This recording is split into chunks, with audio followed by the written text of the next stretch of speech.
What's good, everybody? Welcome into the early edge and what M Squared likes to call the most important hour of the entire week. This is our Week 6 NFL Mega Preview, powered as always by the almighty SportsLine, the best value in all sports betting, and it's not even close. This show, as always, presented by our good friends over at Caesars Sportsbook and Casino. What we do, we go through every single game on the slate this week. We give you a few best bets to get ahead of the number, but also keep track of us. Turn on those notifications. So anytime something moves or the line moves or anything, we have you covered. Now this week, Thursday Night Football. 8 early games on Sunday, 3 late games, and then Monday Night Football. 4 teams on a bye this week. The Lions, the Texans, the Raiders, and the Titans. Let's bring in the stars of the show. You know him. You love him. He is live from Nashville, Tennessee, the penthouse level. M Square, good afternoon, sir. Good afternoon, Coach. RJ, good to see you. What a okay day. I know we have a Braves fan on the show. I enjoy watching the Braves as I'm geographically close. Wild day of Major League Baseball. Been fun. Ready to talk some NFL. You're damn right. Still 2 more games to go tonight. So we have baseball all day and NFL every single day. Now, he is the man who runs all of our NFL stuff at SportsLine. I call him the stoic one. We love him here. RJ White, good afternoon.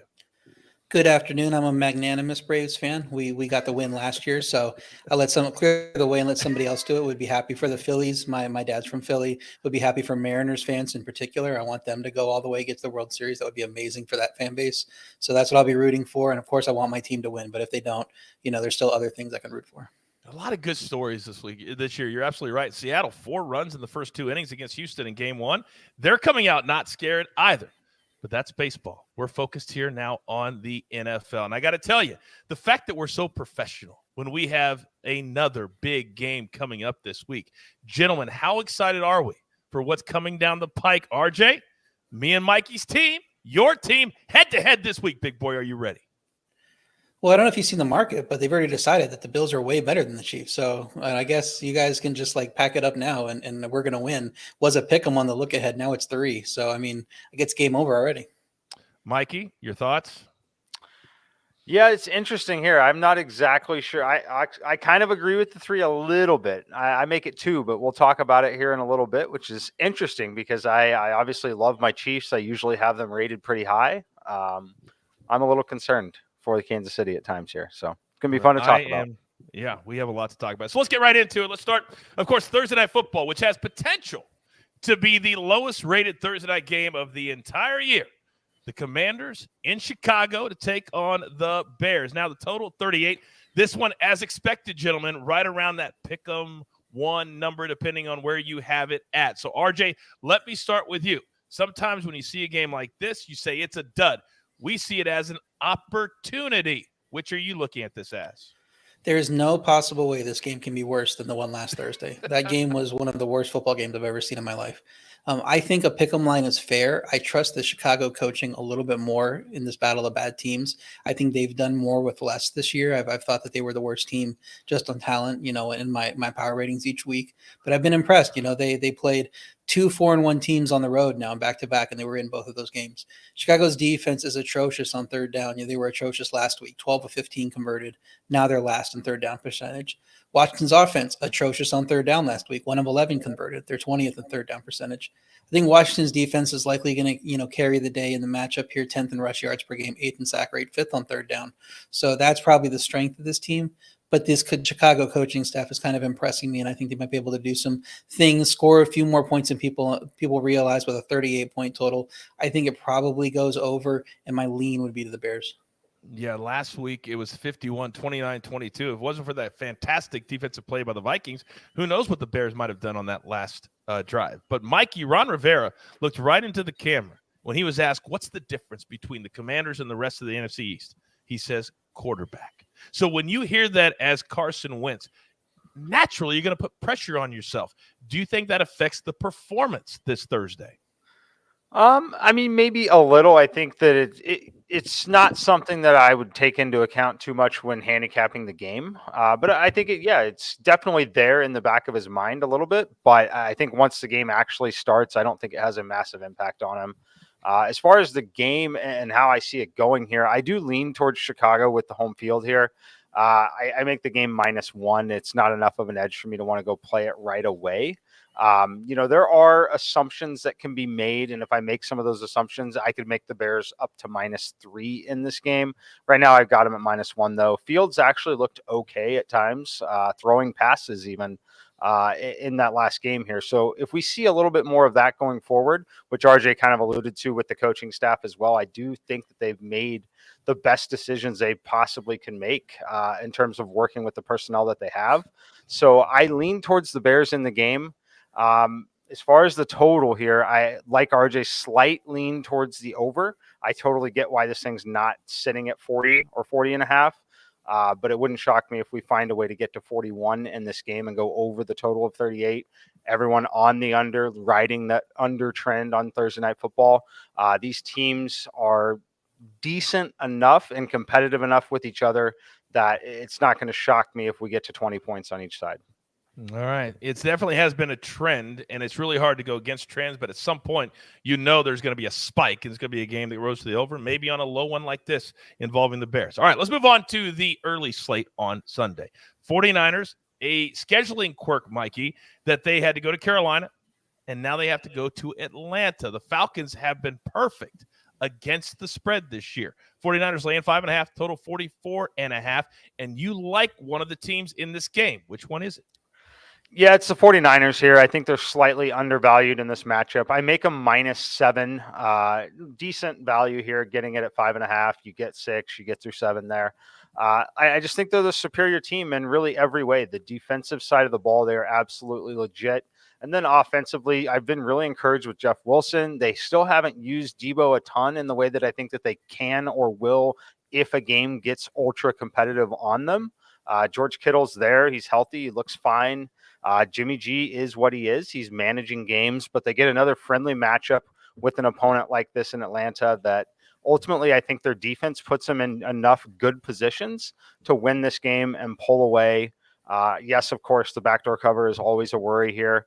I'm not terribly worried about the team and the travel schedule, all of those things. So as long as this thing is under 6, which it is right now, I'm very comfortable playing it, as again, I have this number just over 7. And from what we understand, the 49ers did decide to stay for the full 2 weeks and not go back and forth. Probably a smart move other than staying in a hotel for a lot of days, but it's better than the jet lag. I just did it myself. Now, Atlanta last week was the recipient, just like the Chiefs, RJ, of one of the worst roughing the passer penalties maybe of all time. And they are furious about it. But you take all that out, they continue to be able to cover the spread. Why have they been able to do that? Yeah, they're frisky. They don't seem that good on defense, but they make just enough stops. They don't seem that good on offense, but they have just enough playmakers to cover. I mean, they really shouldn't have covered last week. I was on the Tampa Bay side. I couldn't believe we didn't get the cover there, considering how they dominated that game over the first 3 quarters. But now they're 5-0 against the spread. I'm still not that high on them, but this is a tough spot for San Francisco. They're not doing the travel back and forth, but you still have to stay out east, unfamiliar surroundings, and you're coming off an easy win. So they're out there, in Greenbrier, just feeling good about themselves, thinking that they're Super Bowl contenders, and I think they probably are. But they're going to run into a frisky team here. San Francisco's defense first in rush yards per pass and first in sack rate. So, it's going to be tough for Atlanta to score anything really with their personnel they have now. But the key thing for San Francisco is not the travel. It's they face Kansas City next week. So this could be a look-ahead spot. We expect to beat Atlanta, finish our 2-game road trip here, and then come back, and now we got to face the Chiefs. So maybe they're not as focused in this game. Power rankings, I'm on the Mikey side, say go San Francisco, but I hate the spot, so it's a stay away from me. It's very similar when a really powerful soccer team rests a player like today, Man City, when they are always looking ahead. Those things are real. Sometimes you want to get in, get the W, and get out and look forward to your really big game the next week. Great insight there. All right, moving on to game number 2 of the early games on Sunday. Now, I know we teased Mr. Zappy last week, but the Patriots laid it on the Lions. Laid it on the Lions. And, Mikey, I'm coming back to you because you have a pick in this game as well. The Browns scored a lot of points. Bad interception late by Jacoby Brissett, or they would have had a chance to kick a go-ahead field goal. Browns are laying 3, total 42.5. This is a weird one for me. Mikey, what do you think?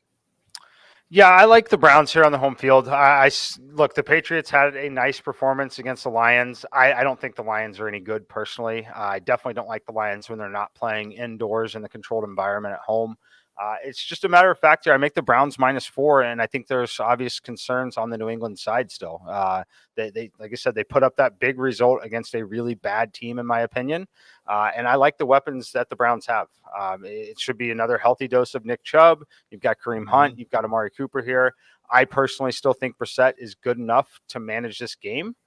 So I like the game quite a bit here. Ultimately, though, I'm taking it on the money line here with the Browns. You can find this under -150 still. I think this should be closer to -168 to -170.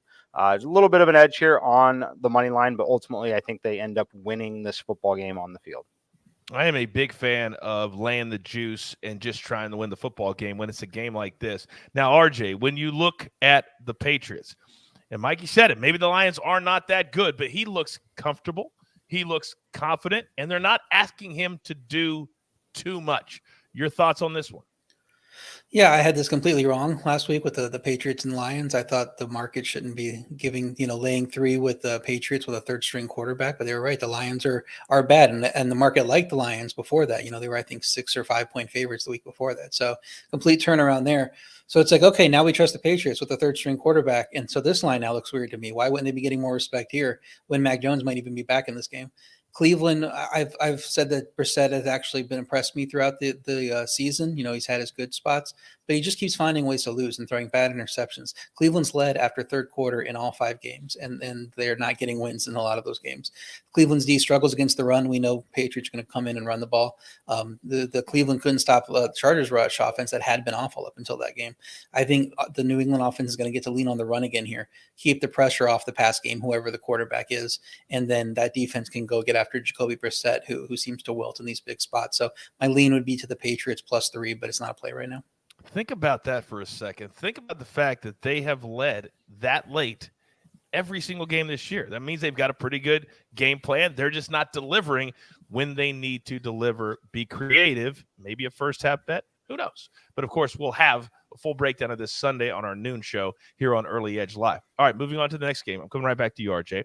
Now, if there's been a surprise team as far as winning football games, not bets, but football games, and they're cashing bets too because we cashed them +3.5 last week. The Jets are going on the road. Green Bay, Packers -7. Now, the Packers could not hold a big lead on Sunday in London. Aaron Rodgers said it's going to be a long plane ride home, and I'm sure that it was. But now, total 46. RJ, are the Jets for real? I think people are going to be all over the Jets here, but the offense actually didn't play as well as the 40-17 score suggests. Aside from Breece Hall's big catch, they had just 4.4 yards per play. Wilson had 131 pass yards when you take that play out. But, if Green Bay is just bad now, maybe it doesn't matter because Green Bay hasn't played well the last few weeks. I still kind of trust them at home. Power ratings wise, I think this line should be 9, and that might be just me giving too much respect to Green Bay still. But the Jets defense struggles on third down. They're 28th, where the Green Bay ranks 8th. So I think they can put drives together, put some extended drives together, get in a rhythm, and Rodgers can have a good game here. My lean would be to Green Bay -7, but I think we might get the value of 6.5 at some point because I think people are going to want to be on the Jets here. I think you're absolutely right. Mikey, what do you think? Yeah, I'm right there with RJ on it. I make this game 8.5 for the Packers. I think it'll be an okay teaser leg if you want to try and tease something this week as well. Well, I do think they'll get the win. Obviously, that did not work out last week in London, but I do like this spot. I think the Jets are overvalued here. I'm hoping we see a 6.5 out there. The thing you have to keep in mind with the Jets, while they did beat the Dolphins last week, they beat Skylar Thompson at quarterback, who had no idea that he was even going to play in that football game when Teddy Bridgewater was knocked out of the game on the first snap that he took.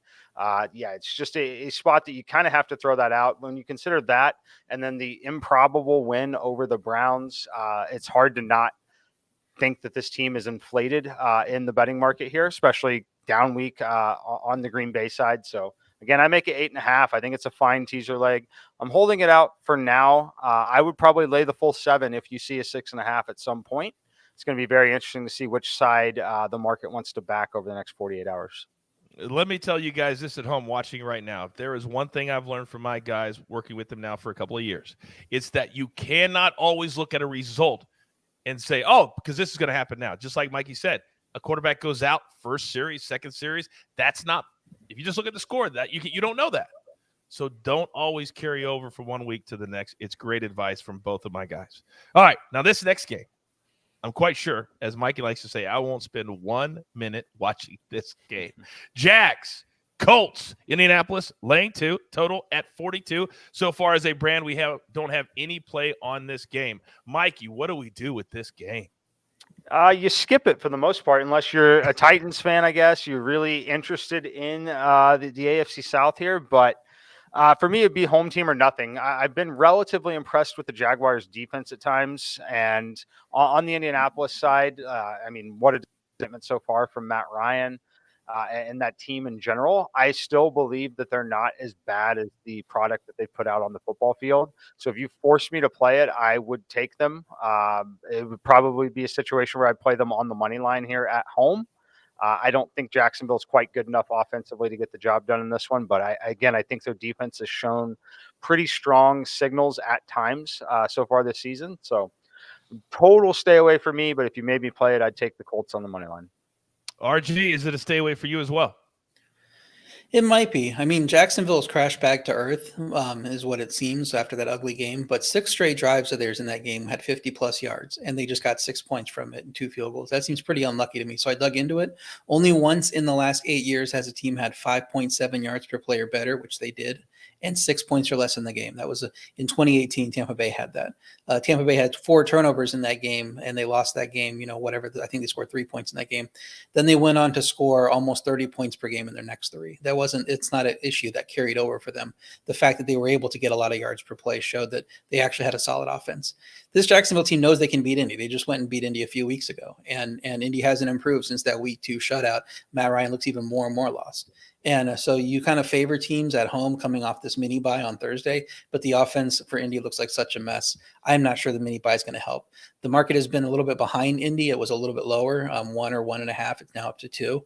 If it gets any higher, I might want to take Jacksonville. Jacksonville would be a teaser team I'm looking to play because I don't believe in this Indy offense, but I didn't really have anything I wanted to tease it with at this point based on where the lines were for a few of my other picks. So I just lean Jacksonville at this point. It would be really hard to imagine a scenario that in a teaser leg, Jacksonville would lose by 8 or even 9 points. So I love that thought process to bet this game. Now, this next game is going to be very, very interesting because the NFL almost feels like 17 different seasons, right? Because 2 weeks ago, the Dolphins were the toast of the town. The Dolphins had it all. And now it's controversy. Your first 2 quarterbacks are out. What do you do moving forward? And then you got a Vikings team that hasn't looked great, but now look at their record. Right at the top of the NFC North. They're on the road laying 3, total of 45.5. RJ, what do you look at when you see this game? Well, I look at this line, and it makes me think that Skylar Thompson's going to play with the Vikings favorite in Miami. Miami has a very good home field advantage. But when you look at the reports on that game, Teddy Bridgewater getting held out in the concussion protocol seemed like an overabundance of caution. I'm glad they were cautious. I want players to make sure that they're healthy, so I get it. But it seems to me a situation where he's going to get cleared at this point. It doesn't seem like he's exhibiting signs, worrying signs, and he's going to stay in the protocol. So I expect him to play.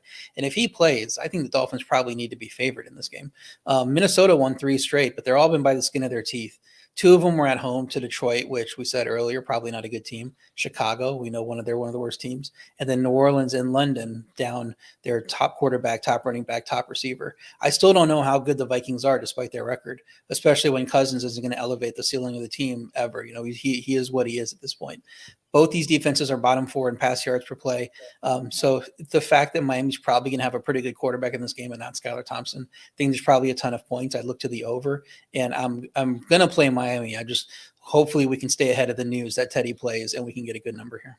There's no question about that. And Mikey, getting that good number on the side, very, very important. The over 2. But then when you look at it, when I look at the Vikings team, when Justin Jefferson goes off, and it's been a lot of first half going off, the Vikings usually have a pretty good result. I know that's a duh, coach. I know, but that's really how it has been. So they're clearly going to look at him to get started and get started fast again.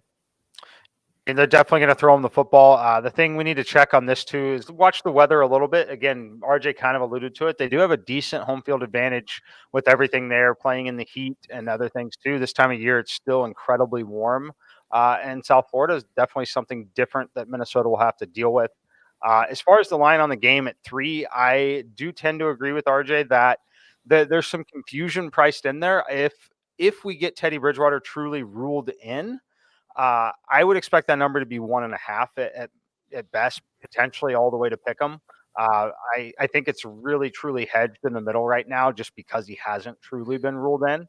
So I do expect some market movement on that one. If you like the Dolphins at all, personally, I would consider grabbing him now because I am in the camp that thinks that Bridgewater ultimately will play in this football game.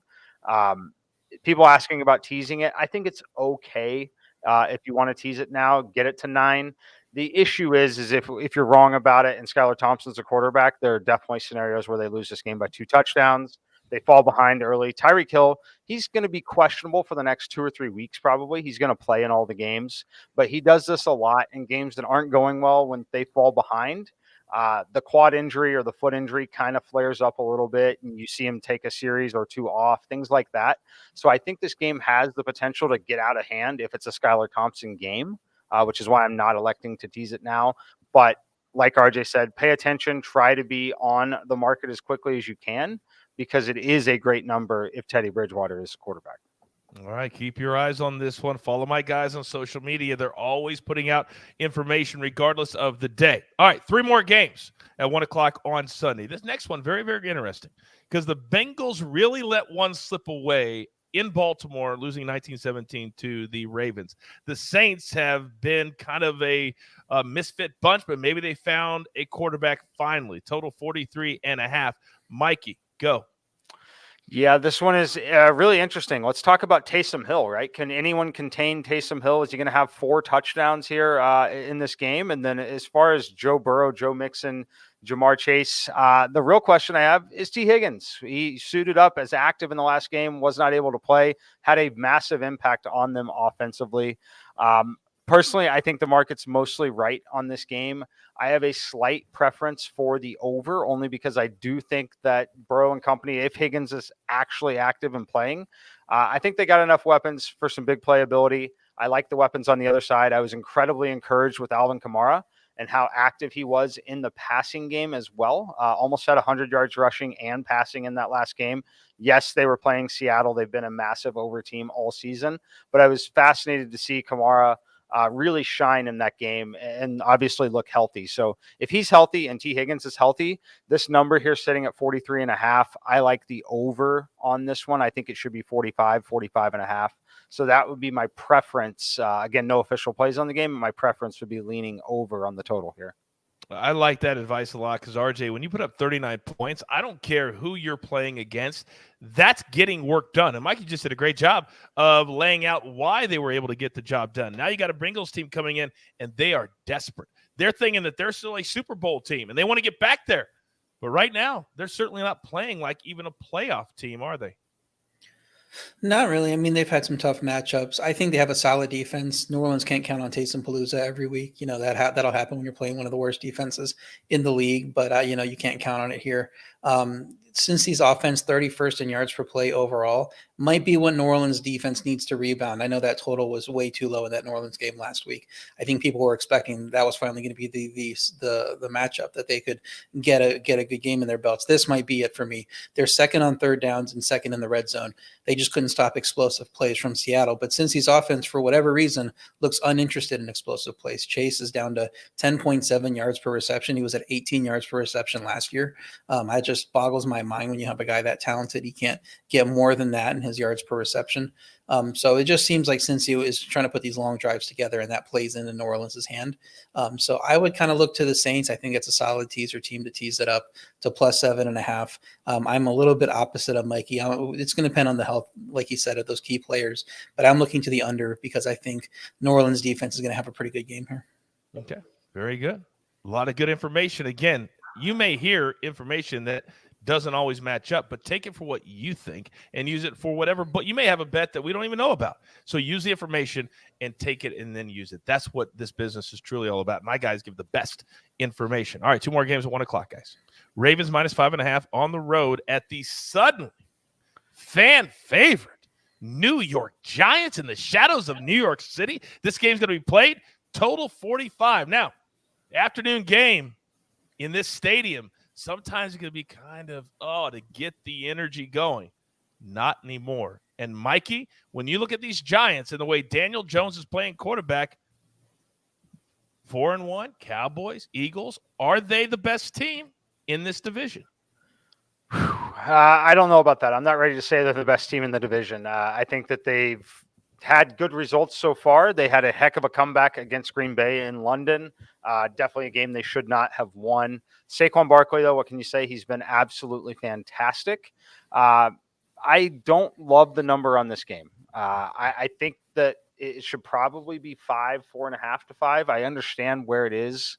I understand why it is where it is at this point, but I'm not super interested here. I lean, if anything, towards the under in this game. I think both teams are still going to want to run the football a little bit, run and milk some of that clock, and really focus on possession, especially on the Giants side with the weapons that they have available to them right now.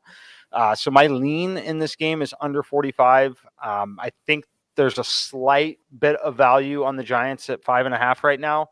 But still not a team I'm overly excited to back because I do believe they're inflated here in the market. 5.5 is always kind of a yucky number, RJ, but also with the Giants, we've been able to cash a lot of tickets on Saquon Barkley. He's finally healthy and showing exactly why he's arguably the best running back in the NFL when he is healthy. And then Daniel Jones will be cashing a lot of his rushing totals because he's been using his legs. So there's a lot of different things to look at here, not just the side. And it all comes down to great coaching. This team is very well coached, and everybody in the locker room believes in this. I kind of look back to, Giants fans have been very pessimistic on their team for a while. I look back to how I was with the Bills before they got back to the playoffs. Long playoff drought. Everybody knows it was 17 years, 18 years, 20 years, whatever it was. And the first year they got back to the playoffs, they were Pythagorean wins. When you project their points toward and points against, they're supposed to be a 6.5 win team. They somehow win 10 games and get to the playoffs because they're maximizing what they do week in and week out because they have great coaches. That's what this Giants team feels like to me. The stats aren't going to be good. They're not going to, you're not going to want to back them. That's not going to make sense. But the coaches are going to put them in spots to win every week, despite their injuries. They were injured in that game. They were down to like fifth cornerbacks, and they were still finding ways to stop Aaron Rodgers and win that game. Daniel Jones starting to look comfortable running this offense. I think upside is there with him. He's not going to be Josh Allen in the Dayball offense, but the upside is there for him to be a pretty solid quarterback. Baltimore coming off their gutty win might be in a letdown spot here. That Baltimore offense is tough to solve with Lamar at quarterback, but if anybody's going to do it, it's got to be Giants defensive coordinator Wink Martindale, who saw plenty of him in Baltimore. So this feels like to me it could be like a 24-20 type of game either way. Either team could win. I think there's a lot of value catching the 5 here, so my lean is to the Giants. Very, very good. Of course, that's a 1:00 game on Sunday, so keep in mind there. One more 1:00 game. This one's interesting. You've got a 45-year-old quarterback on one side. You've got a rookie who was really introduced as his coach said that he would be. And it was not an easy day for Mr. Kenny Pickett, but it never is when you're talking about the Buffalo Bills. And they came out ready to play. When they're ready to play, they're the best team in football. They just are. So, Steelers at home. Bucks coming in. This is not a matchup you see very often, ever. They're laying 8, total 43.5. RJ, the way the Bucks have been playing, last week up 21, you can't cover that spread against Atlanta. Should we be careful laying this big of a number despite the fact that the Steelers are rolling out their rookie quarterback once again? We say this is a matchup we're not used to seeing. The matchup we are used to seeing is Tom Brady against Mike Tomlin's defense, and he's seen them plenty, and he has decimated them over the years. They've had a couple good spots against him, but he typically owns that matchup. Pittsburgh coming off a beatdown, but I think Kenny Pickett looked like an upgrade over Trubisky. Tampa's offense hasn't been anywhere near that Buffalo level, so I think the Pittsburgh defense has a chance to rebound here if Brady can't, get on all cylinders with these receivers, because it has seemed like I thought they were going to score 40 in that game last week. I don't know why the score was so low, and they stopped kind of trying. Tampa's offense now 20th in yards per play, 32nd in rush yards per play. Tampa Bay 2-0 against the spread in 2 road games to open the year, 0-3 against the spread at home the last 3 weeks. A weird thing for them where they're not playing as well at home as they did on the road earlier in the year. So this line feels a little high to me after that ho-hum day. I think Steelers at home, Kenny Pickett's first start at home, might have a little something here. So I would probably make it 7, maybe 6.5. There might be a little bit of value on the Pittsburgh side, but I don't feel a lot of confidence playing it, knowing what Brady has done to Tomlin's defenses in the past. That's a great point. With that being said, Mikey, we know that whenever we see a teaser leg that just is blinking like a big red light, we go, wait a sec. And you think 2 touchdowns would be plenty. We've seen in the past, we get clocked sometimes on these. Would you use the Steelers in a teaser leg? No, I would not tease the Steelers personally. It would be on the Bucs side, bringing it down to -2. Get the win under a field goal there. Field goal win gets you the win on the teaser leg. However, I'm not interested in either side on teasing it. I think the number's a little high. It's rookie quarterback, still very young in terms of number of starts here for him because he didn't start the season. I think the number should be 7. It's inflated. You got a lot of respect for Tampa Bay and Tom Brady. You are disrespecting the other side. Not a game that I want to touch there. My only lean here would be, especially if you like the Steelers side, would be toward the under. It's at 43.5 in the market. This is one that I personally would leave at 41.5, 42. I get why it's where it is. Tom Brady in the offense can definitely put up points. He's had a lot of success against Tom on defenses in the past, as R.J. mentioned. But ultimately, it looks a lot like the game Tampa Bay just played last week. Let a team hang around, let them have that backdoor cover potentially. Not a game I want to play. If you made me play it, I'd play the under. All right. Very, very good. Sometimes you say, we got to bet Tom Brady. We got to bet the Bucs. You don't have to bet every single game. All right. Those are the 8 early games. Now, 3 games at 4 o'clock. Once again, the NFL doing us no favors. Now, the Rams last week, for many of us guys, the Cowboys were a best bet, and they looked every bit the part. Cooper Rush, game manager, remains undefeated. Their defense looked fantastic, and I think the Cowboys are as good as they've been in many, many years. The Rams are not, and somehow they have a matchup with the Panthers traveling all the way out to SoFi, about an hour from where I'm sitting right now, and they're laying a full 10.5. New coach for the Panthers. Their quarterback hurt his ankle. They're a mess. Everybody's talking about trading Christian McCaffrey. The team's saying they're not. It's a mess. But is this number too high? The total's at 41. Mikey, what do you think? Yeah, I think the number's too high. The question is do I care enough to bet it and want to get involved in something like that? So that's the real question here. There's so much unknown still on the Panther side, but the fact is this Rams team is not as good as they have been in the past. They're really not close. In fact, they're a 5 to 6 win football team if you remove Cooper Kupp. He's the best player on the field most times that he steps on a football field. He's really helped that team out a lot, bailed Stafford out of a lot of situations here. Look, I think this number should be 8, 8.5, 9 at most, certainly not 10.5. The issue for it for me is you got the Panthers on the road here. Unknown quarterback situation, really. You've got, I shouldn't say unknown. We've seen a little sample size here, and it's not great. Coaching staff, unknown. No idea whether Christian McCaffrey is going to get shipped out of town or not, really, personally. Definitely a lot of chatter in the locker room as well. So not a situation that I'm overly excited to get on. If you made me play it, I probably would plug my nose and take the 10.5 with the Panthers here. Because, again, I don't think this Rams team is very good, but I'm not touching this one personally. RJ, I hate it when there's only 3 games at 4 o'clock, and one of them is a game like this that you basically can't bet anything on. I mean, maybe force, like Mikey said, if you force me to, but it almost feels like we can't do anything with this number. What say you? You can do plenty with this number. You can bet the Panthers. I took the Panthers plus 11 on the site. Okay. The Rams haven't scored 11 in either of their last 2 games. Now they're minus 10.5. Like you can't cover 11 if you can't score 11. The Rams offense is 32nd in yards per play, even with Cooper Kupp. They have not been better than the Carolina offense that just got their coaches fired.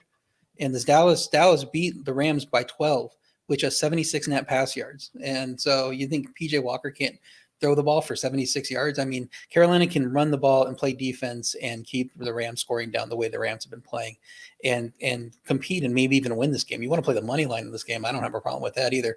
You don't know what you saw, but you don't know what you're getting with the coach. You don't know what you're getting with the quarterback. Matt Rule was a bad coach. And teams often get a positive bounce after firing bad coaches. They fired not just him, they fired the defensive coordinator, they fired the special teams coordinator. Not a lot was going right there. Can only go up from here. It can't get any worse. Then you look at the quarterback. PJ Walker can't possibly be a downgrade from Baker Mayfield. I've watched Baker Mayfield play, just throwing the ball into the line, getting it knocked down over and over and over again. There's no way PJ Walker's worse than that. He has some mobility. He can break the pocket. He can open up throwing lanes and get the ball downfield. So you look at this Panthers team, it can't possibly be worse than it's been the last 4 or 5 weeks. And this number is so inflated because the Rams look very bad. And even with the Rams at a +1 in my power ratings, which I think is too high, I just don't move them down as aggressively, even though they look worse. I'm just not going to move a team 2, 3, 4 points in 1 week. Even with that +1 rating, I still make this line 8, just like Mikey. So I think there's a lot of value with the Panthers here. That's where I would look. I think they finally got exposed last week talking about the Rams when you have no speed. And we talked about it on Early Edge Live, didn't we, Mikey? Where when you don't have somebody that can take the top off, well, now you can bring everybody up. And now look what happens to their offense. They don't have anything. And as you said, without Cooper Kupp, they wouldn't have anybody to throw it to. It's hard to watch this team. But maybe the Panthers is the play. I'll hop on it today. I want to get that double-digit number. I really, really do. All right, game number 2 at 4 o'clock, 4:05, total 51. Cardinals laying 3 at Seattle. Now, there's been I'll give him credit because I've been very, very critical, RJ, of Kyler Murray. But on the road, laying 3, is this a direct result because of how he played against the Panthers and the 2 good quarters in the other 2 wins they had to really have those spectacular finishes? The market is saying Arizona is not only better than Seattle here, but much better. Well, the Seattle offense ranks 2nd in yards per play behind Buffalo, 1st in rush yards per play, 3rd in pass yards per play. They're getting it done. No, any way you cut it on offense.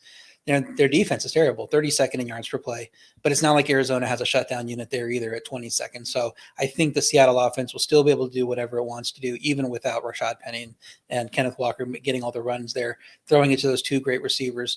Arizona played 5-0 Philly close, and I think that's what's contributing to this number. That was a close game. It could have went either way.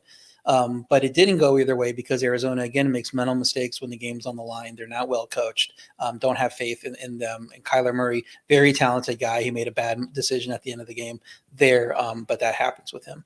That was a bad spot in that game for Philly on the road. They had Dallas next. They're going on the road out west. That's the type of thing, if you're a good team, you beat the 4-0 Philly in that game, and you get the upset win there, and Philly has to go back and then prepare for the Dallas game. Arizona couldn't get that win. That tells me they're not a good team. They're a mediocre team. I think Seattle might be a better team than Arizona, which is not what this line is saying. I think we might be getting the team with the better quarterback here with Geno Smith versus Kyler Murray, not based on talent, just based on decisions they make, how they're playing right now. Smith has looked better than basically anyone right now, definitely better than Murray. I think we're getting the better coaching staff. We're definitely getting the team that's at home. So why are we catching 3 points here? I have Seattle as the best bet at +3. I joked a lot last week about the Cliff Kingsbury look when he can't figure out why his play didn't work. And we got it. We got it all the way at the end. He was like, why didn't that work? Now, Mikey, let me ask you this. Since the Cardinals played the Eagles, which a lot of people think are the best team in the NFC, to a 3-point game, is that why? And I am so tired of the narrative, like the Cooper Rush narrative, that because he doesn't make $40 million, he shouldn't stay at quarterback. Well, this same thing with Geno, with all these different quarterbacks that make all this money. No, play the best quarterback. And right now, RJ might be right. It might be Geno. What do you think of this game? Yeah, Geno's been fantastic, honestly. And you look at this line, too, and like RJ said, Seattle's still a place that has a pretty significant home field advantage in the NFL, just for a lot of reasons. The overall actual stadium, the travel that's involved to get there, even from Arizona, it is not a short travel situation for them, despite being in the same time zone. Look, this line, I had to check and make sure DeAndre Hopkins wasn't back already. He's back next week, not this week. And even at that point, he's worth 1.5 to 2 points maximum. I do think he would open things up for the Arizona offense. But what I think is going on here a little bit, I think it's Seattle and watching, their results with the Lions game and then the Saints game, playing these to the over. They have allowed a ton of yards. Kyler Murray finally started running a little bit in that last game against Philly. I think that we see a little bit more of that as it becomes more desperation time here for Arizona to get this win. So I get why the number is here a little bit. I think it should be a pick'em game personally. So if you asked me to play it, it would definitely be on the Seattle side. However, I'm actually interested in the total, despite the number being 51. I have this thing coming in at 54 because I really think that we're going to continue to see overs from the Seattle team. The way that they're playing with the efficiency there, they've got big plays waiting to happen with DK Metcalf and Tyler Lockett, who Geno Smith has been able to find them and get them the football. On the other side, again, I expect a heroic kind of effort from Kyler Murray. Doesn't necessarily mean they'll win the game. He'll probably put up good fantasy numbers, things like that. But ultimately, I think we see a lot of yards, a lot of points. So I am on the over here. I have not an official play yet, hoping it ticks down another half point potentially, but that's going to be my lean and certainly what I'll be looking for when live betting this game. I really thought by this point of the year, we'd have the resident DK Metcalf is unhappy report, and that's nowhere to be seen. He's a happy camper up there in Seattle right now, a very happy camper. Now, 3 more games, and they are big time, and I mean big time. 425, the only 425 game this week, and that's the way it should be. Bills laying 3 in Kansas City, in Arrowhead, total 54. RJ, I had to look at my rundown twice when I saw your best bet for this game. Are you truly on the Chiefs? I am truly on the Chiefs. This line was a pick 'em on the look ahead, and then Buffalo went out and shocked the world by blowing out Pittsburgh, and that moved the line 2 points. I guess nobody expected the Bills to blow out Pittsburgh, and then Kansas City barely pulled out a win against the Raiders. Now it's up to 3. And, we saw the officiating in that game was terrible, but Kansas City got it done when it mattered and won that game. If Kansas City isn't struck by bad luck at Indy in that game, where they statistically dominated that game and just had all those bad luck things happen, I think people would put them in the top tier, which is where I have them with the Bills. Even adjusting my ratings, I had them tied last week. I put the Bills up a half a point. I put the Chiefs down a point, which is where I had them before last week. That's a 1.5 gap. The Chiefs get 2 points for home field at least, so why aren't the Chiefs favored in this game? So at home, I don't think Kansas City can be catching points against anyone, not even the Bills, unless the Bills are the 07 Patriots, like I keep saying. And they have not looked like the 07 Patriots. They've had games where they dominate. They dominated the Titans, may or may not be a good team. They dominated the Rams, don't look like a good team. They dominated the Steelers. We know they're not a good team. They did not dominate the Dolphins. They did not dominate the Ravens, 2 good teams that I think the Chiefs are probably better than both. So I just don't get this line. I think the Chiefs, it should be pick 'em. I have the Chiefs actually half point a favorite in my line, but pick 'em I'm fine with. At 3, it just seems like a free roll to get +3 here. That's the thing. And Mikey, when you look at the Chiefs and how they have performed this year, when they're really locked in, they play like the best team in football. When they're maybe not completely locked in, Indianapolis happens. Last night, the Raiders happened. You're down 17-0, come back and win the game. But it never should have been that way. They're going to be focused this week. Big time. I think they come out ready to play. Do you? I think both teams do. Look, I mean, it's maybe an unfair statement, but this is the Super Bowl for Josh Allen. Until he can get there, this is the Super Bowl for him, and he's going to treat it like that. And that's what actually has me pretty worried in this game. We can look at the math. We can look at everything I want to here. I make the game Bills -1 on the road here. Up to -3. Yes, there's going to be value. You should probably be taking the home team with the field goal while you're still getting it at +3. I think it probably closes around 2.5 personally. So I would take it now if you like Kansas City. My issues with Kansas City is Devontae Adams absolutely torched them last night. You could say he only had 4 catches, whatever he ended up having. 2 deep balls, but he also drew 3 penalty flags that were massive. Stephon Diggs is going to do mostly the same thing here, but the Bills also have additional weapons that can hit them deep. My concern is that the Chiefs, I don't think they can get off the field on 3rd down enough against this team, especially with Josh Allen highly motivated in this game. I expect him to have a big day scrambling, running, extending drives. As much as I want to back my Chiefs here, I'm not going to do it now. It'll be one I'm certainly watching in game. Like RJ, I do think it's probably somewhat of a free roll, despite what the computer says, in terms of taking the 3 points with the home team and what is likely a final possession football game. The only thing that RJ said that really sticks out in my mind that makes a ton of sense, they did not run away from Baltimore at all. They really struggled in that game with Baltimore. That is the one red flag on the Bills side. But ultimately, I think this is Josh Allen's Super Bowl, and I've got no play on the game pregame for now. All right, we'll keep a look on this live, and of course, we'll be breaking down this entire game at noon Eastern on Sunday as we get ready for all the early games and the late games. All right, 2 more games to get to, then we're getting the hell out of Dodge. The Sunday night game, it's the game of the week.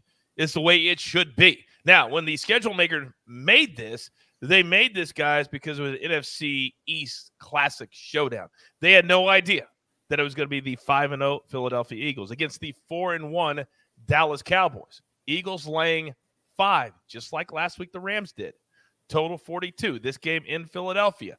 Mikey, let's start the conversation with you. This one's tough. Look, the Eagles, they didn't cover last week. I liked Arizona a lot, talked about them a lot, made a lot of sense why the Eagles weren't going to cover that game. This is a game they care about. This is the most important game here. Cooper Rush has been fantastic. A little concerning the passing effort, which, again, they didn't need it necessarily against the Rams, so it kind of makes sense. My concern here, though, is can he do enough and score enough to keep up with this Eagles team? I think the number is mostly fair at 5. I make it 6, but I totally understand primetime division game, why it's sitting where it is.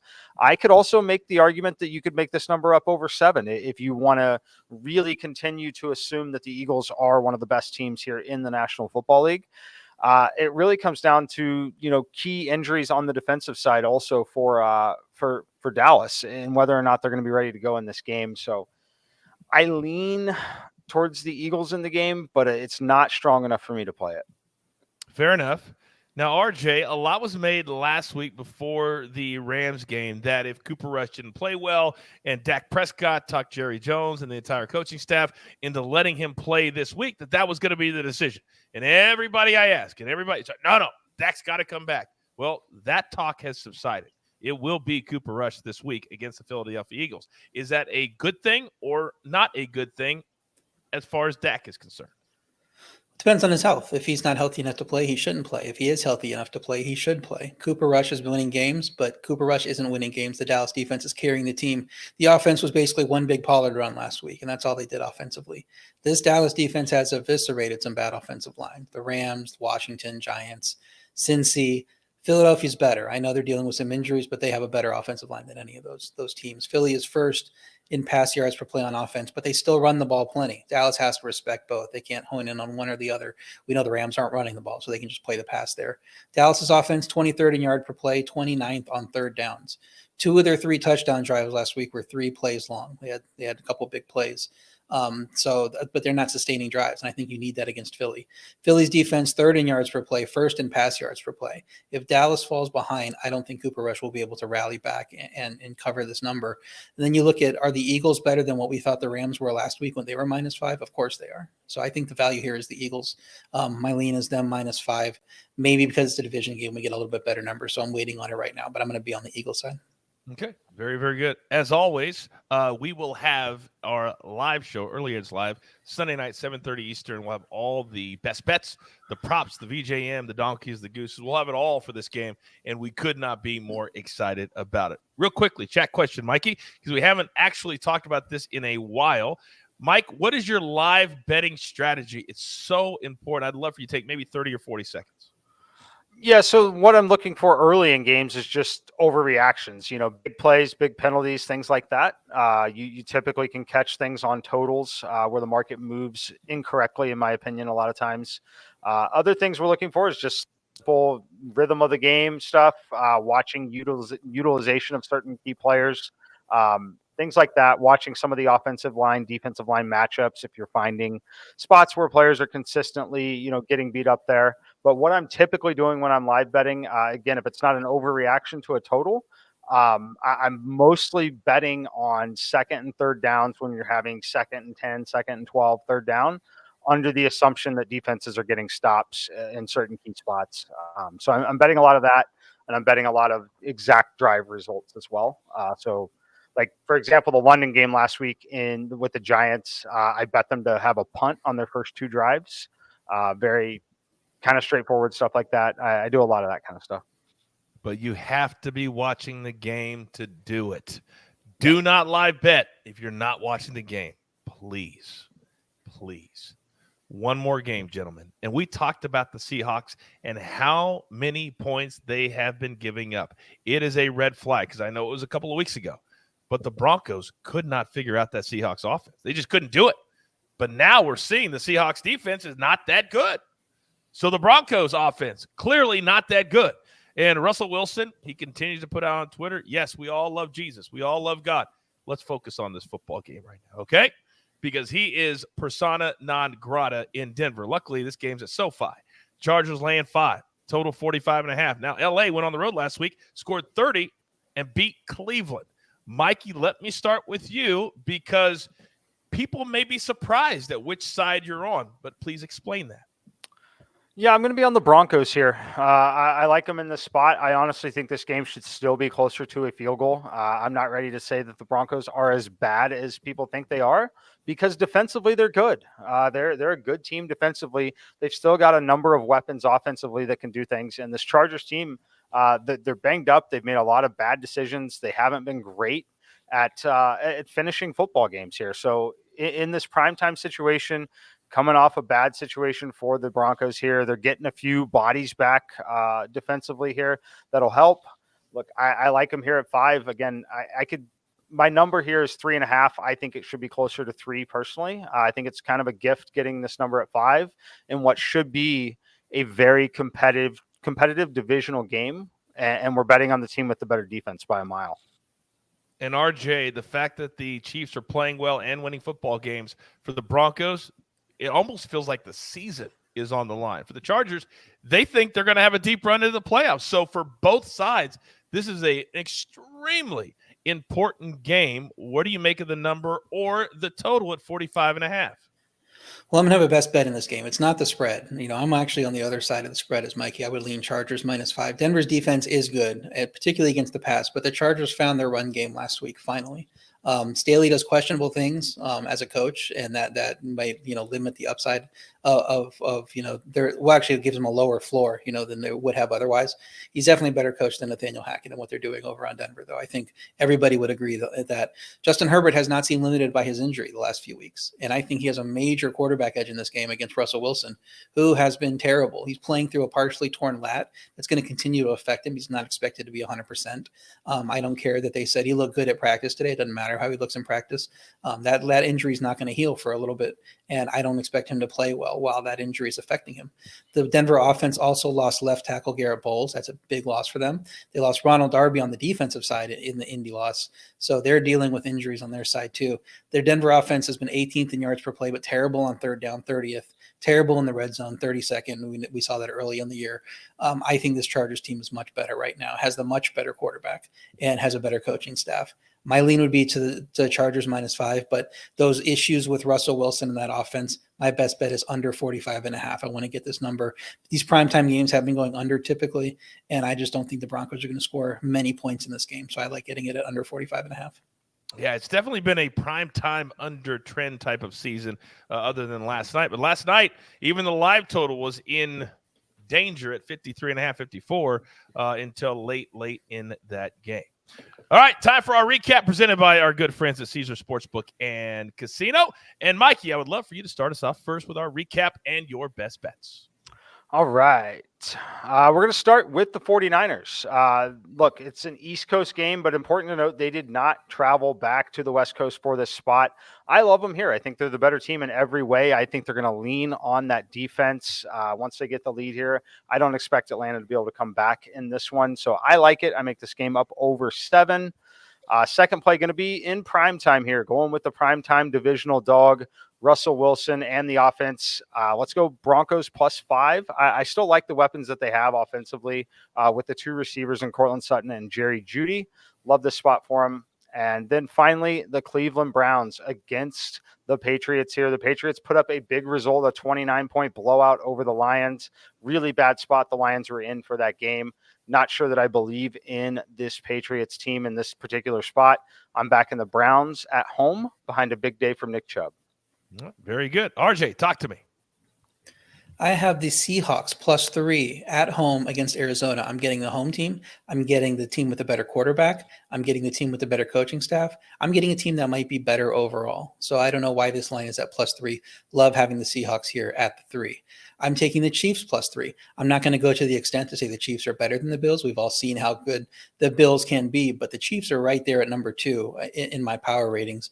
And I think at home, they can't be catching points unless the Bills are the 07 Pats. And we've seen some matchups like against the Ravens and Dolphins where the Bills do not look, unstoppable. So I think +3 is a very good value to get the Chiefs at here. It seems like they should be pick 'em at worst to me. I also have the Broncos Chargers under 45.5. Unlike Mikey, I do not believe in this Denver offense, especially with Russell Wilson playing through an injury. And I don't know that they score many points in this game. Primetime games have been typically going under, and this just seems like a good spot to fade a Denver offense that looked terrible last Thursday night. So give me Denver and LA under 45.5 points. And that is our best bets presented by our good friends at DraftKings Sportsbook and Casino. Don't forget, we're here every single day at 10 a.m. Eastern time. We have Early Edge in 5 at 4 p.m. Eastern time. And then, of course, almost every single day, some type of special show on Wednesday. It's AB and the boys with our college football mega preview at 3 p.m. Eastern time. But for here and now, it's all the damage we can do. This is the best mega preview show in America, and it's not close. It's about educating and entertaining. And now there's only one thing left to do, and I believe you all know what that is. You've got your marching orders. Let's take all of these NFL tickets straight to the pay window. For my entire crew, love them all. M Squared, the stoic one, R.J. White, Jake the Snake on the ones and the twos. I am the coach. It doesn't matter the day, the time, the sport. We're here for you. We grind for you at the Early Edge. Good luck.